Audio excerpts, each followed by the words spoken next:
রহস্যময় স্বপ্নে পাওয়া হাড়ি জানিয়ে কারাকারি, শেষ পর্যন্ত মাথায় বাড়ি, ঘুটঘুটে অন্ধকার জঙ্গল, কোথাও কেউ নেই। রাকিব চারপাশে দিক বিদিক শূন্য হয়ে কাকে খুঁজছে। হঠাৎ একটা গায়েবী আওয়াজ ভেসে আসলো, তুই এসেছিস, আয়, তুই আমার কাছে আয়। রাকিব প্রচন্ড ভয় পেল, কাপা কাপা গলায় বলল, আপনি কে?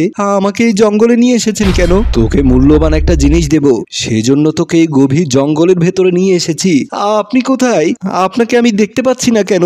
আপনি আমার সামনে আসুন, আমি আপনাকে দেখতে চাই। তুই আমাকে দেখলে সহ্য করতে পারবি না। আমি সহ্য করতে পারবো, আপনি আমার সামনে আসুন। রাকিব হাতের ডান দিকে তাকাতেই ভয়ে আতঙ্কে চোখ বড় বড় হয়ে গেল, চিৎকার দিয়ে উঠল। বিছানার উপরে বসে রাকিব হাঁপাচ্ছে। তার স্ত্রী ময়না অস্থির হয়ে মাথা পিঠে হাত বুলাতে বুলাতে বলল, কি হয়েছে? আপনি হঠাৎ ঘুমের মধ্যে চিৎকার দিয়ে উঠলেন কেন? রাকিব তখনও হাঁপাচ্ছে, ঘেমে যেন গোসল করেছে। ময়না কাপা কাপা গলায় বলল, পানি খাবেন? আমি আপনার জন্য পানি নিয়ে এসেছি, আপনি বসেন, বলেই দৌড়ে রান্নাঘরের দিকে চলে গেল। রাকিব মনে মনে ভাবলো, এই কেমন ভয়ঙ্কর স্বপ্ন দেখলাম, এই স্বপ্নের মানে কি? এমন সময় ময়না দৌড়ে এসে পানির গ্লাস নিয়ে রাকিবের পাশে এসে বসে বলল, নিন পানি খান। গ্লাসটা হাতে নিয়ে রাকিব এক ঢোকে পানি খেয়ে ময়নার দিকে তাকিয়ে বলল, ময়না, আমি কি খুব জোরে চিৎকার দিয়েছি? হ্যাঁ, খুব জোরে আপনি চিৎকার দিয়েছেন। কি হয়েছে আপনার? আপনি কি বাজে কোনো স্বপ্ন দেখেছেন? হ্যাঁ, আমি খুব ভয়ঙ্কর একটা স্বপ্ন দেখেছি। শুনবে তুমি? থাক, ভয়ঙ্কর স্বপ্ন দেখলে এখন বলতে হবে না, এখন ঘুমিয়ে পড়ুন, সকালে শুনবো। রাকিব আর কোনো কথা না বলে বালিশে মাথা রাখতে যাবে, এমন সময় দেখলো বালিশের উপরে একটা পাতিল। রাকিব কিছুটা অবাক হয়ে বলল, তুমি কি এখন রান্নাঘর থেকে একটা পাতিল নিয়ে এসেছো? ময়না পাতিলটা দেখে বলল, না তো, আমি তো কোনো পাতিল নিয়ে আসিনি। তাহলে এই পাতিলটা কোত্থেকে আসলো? বলে রাকিব পাতিলটা হাতে নিয়ে ভালো করে দেখলো, তারপর মাথার কাছে রেখে বলল, এখন শুয়ে পড়ো। দুজনেই শুয়ে পড়লো। ময়না তার কানে দুল নিয়ে ঘুমিয়ে পড়েছিল, কানের দুলটা খুলে পাতিলের মধ্যে রেখে রাকিবের শরীরের উপরে হাত দিয়ে শুয়ে পড়লো। সকালবেলা দরজা খুলতেই বাসার কেয়ারটেকার মজনু রাকিবকে বলল, এই মিয়া, আপনার সমস্যা কি? আপনি কি আমার চাকরি খাওয়ার ধান্দা করতেছেন? আজকে 3 মাস হইলেও ঘর ভাড়া দেন না। বাড়িওয়ালা আজকের মধ্যে ঘর ভাড়া দিতে বলছে, তা না হলে আপনাদের ঘাট ধাক্কা দিয়ে বের করে দিতে বলছে। রাকিব বলল, আপনি রাতে এসে ঘর ভাড়া নিয়ে যাবেন, আর যদি ঘর ভাড়া দিতে না পারি ঘাট ধাক্কা দিয়ে বের করে দিয়েন, এখন আপনি যান। রাকিব দরজাটা বন্ধ করে দিল। মজনু বলল, ঘর ভাড়া দিতে পারে না, আবার তেজ দেখায়, বলেই বাসার সামনে থেকে চলে গেল। মোশাররফ চৌধুরী অফিসের চেয়ারে হেলান দিয়ে তার এক বন্ধুর সাথে হেসে হেসে কথা বলছে। এমন সময় অনুমতি না নিয়ে রাকিব মোশাররফ চৌধুরীর অফিস কক্ষে প্রবেশ করে টেবিলের পাশে গিয়ে দাঁড়ালো। রাকিবকে দেখে কলটা কেটে দিয়ে উত্তেজিত হয়ে মোশাররফ চৌধুরী দাঁড়িয়ে গিয়ে বলল, তোর এত বড় সাহস, আমার অনুমতি না নিয়ে তুই আমার অফিস কক্ষে প্রবেশ করলি? স্যার, আমার দেয়ালে পিঠ থেকে গেছে, আজ প্রায় 3 মাস হলো আপনি আমার বেতন দিচ্ছেন না, আমি ঘর ভাড়া দিতে পারছি না, আজকে এখন আমার বেতনগুলো দেবেন। তোর এত বড় সাহস, তুই আমার মুখে মুখে কথা বলছিস? দাঁড়া, তোর বেতন আমি তোকে দিচ্ছি। বলেই টেবিলের ড্রয়ার থেকে একটা পিস্তল বের করে রাকিবের মাথায় তাক করলো। রাকিব প্রচন্ড ভয় পেল, কাপা কাপা গলায় বলল, স্যার, এটা আপনি কি করছেন? আমি আপনার কাছে বেতন চেয়েছি, আর আপনি আমাকে মেরে ফেলতে চাইছেন? তুই বাঁচতে চাইলে এখনই এই মুহূর্তে আমার অফিস থেকে বের হয়ে যাবি, আর কোনোদিনও আমার চোখের সামনে আসবি না, এক্ষুনি বের হ। রাকিব বুঝতে পারলো মোশাররফ চৌধুরী মানুষ ভালো না, যে কোনো সময় একটা অঘটন ঘটিয়ে ফেলতে পারে। আমি যদি মরে যাই তাহলে আমার স্ত্রীর কি হবে? ভাবতে ভাবতে অফিস কক্ষ থেকে বের হয়ে গেল। বাসার ভেতরে প্রবেশ করতে ময়না রাকিবকে খুশিতে জড়িয়ে ধরে বলল, আমাদের কপাল মনে হয় খুলে গেছে। রাকিব একটা হতাশাময় হাসি দিয়ে বলল, আর কপাল? পিস্তলের ভয় দেখিয়ে মোশাররফ চৌধুরী আমার 3 মাসের বেতন দিল না, এখন আমি ঘর ভাড়া দেব কি দিয়ে সেটাই বুঝতে পারছি না। আজ হয়তো তোমাকে নিয়ে রাস্তায় নামতে হবে। ময়না হাসতে হাসতে বলল, বিশ্বাস করেন, আমি আপনার সাথে মজা করছি না, সত্যি আমাদের কপাল খুলে গেছে। ময়না, তোমার কি মাথায় সমস্যা হয়েছে? তুমি বারবার এসব কি বলছো? আমি সত্যি বলছি, আপনি আমার সাথে আসুন। বলে রাকিবের হাতটি ধরে বাসার মধ্যে চলে গেল। বিছানার কাছে আসতে রাকিবের চোখ যেন ছানা বড়া। রাকিব যেন নিজের চোখে বিশ্বাস করতে পারছে না। গত রাতের পাতিলটা ভর্তি স্বর্ণালংকার, সারা বিছানায় ভর্তি স্বর্ণালংকার। রাকিব বিছানার পাশে বসে পড়লো। ময়নার দিকে তাকিয়ে কি বলবে বুঝতে পারছে না। ময়না বলল, গতকাল রাতে যে পাতিলটা আপনি দেখিয়েছিলেন, ওই পাতিলের মধ্যে আমার কানের দুলটা রেখেছিলাম। আপনি অফিসে যাওয়ার পর আমি বিছানার কাছে আসতে দেখি পাতিলটা ভরে একটার পর একটা কানের দুল বাইরে পড়ছে। অবাক হয়ে যায়। তারপর উপরতলার ভাবির কাছে গিয়ে নয়চো বুঝিয়ে তার গলার হার হাতের বেলা নিয়ে এসে পাতিলের মধ্যে রাখি। মুহূর্তের মধ্যে পাতিল ভর্তি গহনায় ভরে যায়। ভাবির গহনা ভাবিকে ফেরত দিয়ে এসেছি, কিন্তু তারপর আমাদের গহনা কিন্তু কমছে না।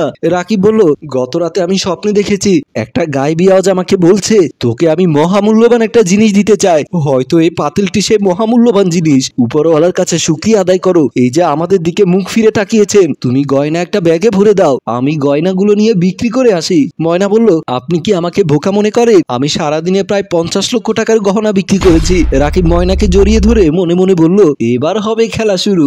2 মাস পরের ঘটনা। মোশাররফ চৌধুরী একটা বাড়ির ভেতরে প্রবেশ করতেই সে চমকে উঠল রাকিবকে দেখে, কারণ রাকিব একটা দামি কার থেকে বের হচ্ছে। মোশাররফ চৌধুরীকে দেখে রাকিব মুচকি এসে বলল, কেমন আছেন মোশাররফ চৌধুরী? তুমি এই গাড়িতে? আর এই গাড়িটা কার? এই গাড়িটা আমার, এই বাড়িটাও আমার। কি বলছো তুমি? এই গাড়ি তোমার, এই বাড়ি তোমার? তুমি কি আমার সাথে মজা করছো? এই বাড়ি তোমার বন্ধু আশরাফ খানের এক সময় ছিল, কিন্তু তিনি আমার কাছে 2 মাস আগে বিক্রি করে বিদেশ চলে গেছে। তা আপনি এই বাড়িতে কেন এসেছেন? আমি আমার বন্ধুর কাছে এসেছিলাম। ও যদি বিদেশ চলে গিয়ে থাকে তাহলে আর কি করার, আমি চলে যাচ্ছি। আমি মুচকি এসে বললাম, আমি জানি আপনার ব্যবসা খুব খারাপ যাচ্ছে, মানুষের অনেক টাকা মেরে খেয়েছেন, আমার বিপদের সময় 3 মাসের বেতন দেননি, এখন আমি কয়েকশো কোটি টাকার মালিক। আপনি চাইলে আপনার বাকি 2টা কোম্পানি আমার কাছে বিক্রি করতে পারেন। এইটা আমার কার্ড, রেখে দিন, ভবিষ্যতে কাজে লাগতে পারে। বলেই বাসার দিকে চলে গেল। মোশাররফ চৌধুরী মনে মনে ভাবলো, কি ব্যাপার, রাকিব হঠাৎ এত টাকার মালিক হলো কিভাবে? ও কি আলাদিনের চেরাগ পেলো নাকি? আমার তো জানতে হবে। বলেই রহস্যময় একটা হাসি দিয়ে বাসার নিচ থেকে চলে গেল। রাত 12টা বাজে। কলিং বেলের আওয়াজে দরজা খুলতেই ময়নার মাথায় পিস্তল তাক করলো 2জন মুখোশধারী লোক। ময়না চিৎকার দিতেই তাদের মধ্যে একজন হুঙ্কার দিয়ে বলল, চুপ, একদম চুপ, কোনো কথা বলবি না। তোর স্বামী কোথায়? চল ভেতরে চল। বলেই ভেতরের দিকে চলে গেল। ময়নার চিৎকার শুনে ড্রয়িং রুমের কাছে আসতেই রাকিব দেখতে পেল 2জন মুখোশধারী মানুষ তার স্ত্রী ময়নার মাথায় পিস্তল তাক করে দাঁড়িয়ে আছে। রাকিব বলল, আপনারা কারা? এত রাতে আমার বাসায় এসেছেন কেন? একজন লোক বলল, চুপচাপ এখানে বস। রাকিব তার স্ত্রীর পাশে সোফায় বসলো। একজন মুখোশধারী বলল, সত্য কথা না বললে তোর স্ত্রীর মাথার খুলি উড়িয়ে দেব। সত্যি করে বল, তুই 2 মাসের মধ্যে কোটি কোটি টাকার মালিক হয়ে গেলি কিভাবে? তুমি কোনো কথা বলবে না, তুমি পুলিশকে ফোন দাও। মুখোশধারী আরেকজন বলল, পুলিশ আসার আগেই তোদের 2জনকে মেরে ফেলবো। বাঁচতে চাইলে সত্যি করে বল, কিভাবে এত কোটি কোটি টাকার মালিক হয়েছিস? রাকিব তার স্ত্রীর কথা ভেবে সত্য কথা বলে ফেললো, কিন্তু পাতিলের কথা শুনে তার কথা কেউ বিশ্বাস করতে পারলো না। রাকিব বলল, আপনারা বিশ্বাস করুন, ওই পাতিলটার মধ্যে টাকা রাখলে কয়েক সেকেন্ডের মধ্যে পাতিল ভর্তি টাকা হয়ে যায়। ওই পাতিলটি আমি স্বপ্নে পেয়েছি, ওই পাতিলের কারণে আমি কয়েক শত কোটি টাকার মালিক হয়ে গেছি। একজন মুখোশধারী বলল, তাহলে যা, পাতিলটা নিয়ে আয়। রাকিব দৌড়ে বাসার ভেতরে গিয়ে আবার দৌড়ে পাতিলটা নিয়ে ড্রয়িং রুমে চলে আসে। মুখোশধারীদের সামনে পাতিলটা দিতে একজন হাত বাড়িয়ে পাতিলটা নিয়ে তার মধ্যে একটা 1000 টাকার নোট রাখলো। মুহূর্তের মধ্যে টাকাই ভরে গেল পাতিলটি। এবার মোশাররফ চৌধুরী হাসতে হাসতে মুখোশটা খুলে ফেললো। রাকিব বলল, এবার আপনি পাতিলটা নিয়ে চলে যান, আপনি আরো 10-12টা কোম্পানির মালিক হন, আপনার জন্য দোয়া রইল। মোশাররফ চৌধুরী আর কিছু না বলে পাতিলটা নিয়ে বাসা থেকে বের হয়ে গেল। ময়না রাকিবকে বলল, এটা তুমি কি করলে? পাতিলটা দিয়ে দিলে কেন? রাকিব মুচকি এসে বলল, আমরা যথেষ্ট পরিমাণে টাকার মালিক হয়েছি, আরো বেশি টাকা হলে ওর মতো অমানুষ হয়ে যেতে পারি, তাই ওকে পাতিলটা দিলাম ওর ধ্বংস হওয়ার জন্য। ময়না রাকিবের কথার কোনো আগাগোড়া বুঝলো না, শুধু ফ্যাল করে তাকিয়ে রইল। সোফার উপরে বসে টি টেবিল ভর্তি টাকার টাকা, লাল পানি খেয়ে টাকাগুলো নিয়ে আনন্দে মেতেছে মোশাররফ চৌধুরী ও তার স্ত্রী জামেলা বানু। সে কি আনন্দ, টাকার বান্ডিল খুলে টাকা হাওয়ায় উড়াচ্ছে। এমন সময় একজন পুলিশ অফিসার বাসার ভেতরে প্রবেশ করলো। দুজনেই থতমত খেয়ে দাঁড়িয়ে গেল। পুলিশ অফিসার একটা 1000 টাকার নোট হাতে নিয়ে তার হাতে থাকা আরেকটা নোটের নাম্বার মিলিয়ে দেখলো, তারপর বলল, মোশাররফ চৌধুরী, জাল টাকার ব্যবসা করার অপরাধে আপনাকেও আপনার স্ত্রীকে আটক করা হলো। স্বামী স্ত্রী দুজনে চমকে উঠে মোশাররফ চৌধুরী বলল, আপনি এসব কি বলছেন অফিসার? আমি কেন জাল টাকার ব্যবসা করব?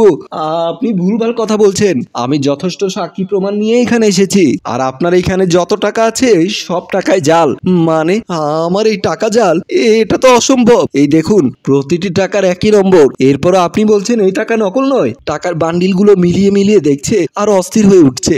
সব বান্ডিলের টাকার একই নাম্বার, কিন্তু এটা কিভাবে হলো? পুলিশ অফিসার বলল, আপনারা ব্যাংকে টাকা জমা রেখেছিলেন, যত টাকা জমা রেখেছেন সব টাকাই নকল, সব টাকার একই নাম্বার। ব্যাংক থেকে তথ্য পেয়ে আমি আপনাদেরকে গ্রেফতার করতে এসেছি, আপনারা চলুন আমার সাথে। বলেই পিস্তল বের করে দুজনকে নিয়ে যাওয়ার চেষ্টা করছে, আর দুজন কান্না করতে করতে পুলিশ অফিসারকে বোঝানোর চেষ্টা করছে। প্রিয় ভিউয়ার, লোভে পাপ আর প্রাপে মৃত্যু। আপনারা কি বুঝতে পেরেছেন রাকিব কি বুদ্ধির চালটা দিয়েছে? স্বর্ণালঙ্কার রাখলে পাতিল ভরে যাচ্ছে, স্বর্ণ থেকে আরো স্বর্ণ পাচ্ছে, কিন্তু একটা টাকার নোট রাখলে একই নাম্বারের টাকাই ভরে যাচ্ছে পাতিল। তার মানে সব টাকাই নকল হয়ে যাচ্ছে। মোশাররফ চৌধুরীর এভাবেই পতন ঘটালো রাকিব। গল্পটি ভালো লাগলে লাইক, কমেন্ট ও শেয়ার করুন। গল্পটির রচনা পরিচালনায় ফেরদৌস অপু, প্রযোজনায় মঞ্জুর মোর্শেদ, ক্যামেরায় রিমন ও ফয়সাল।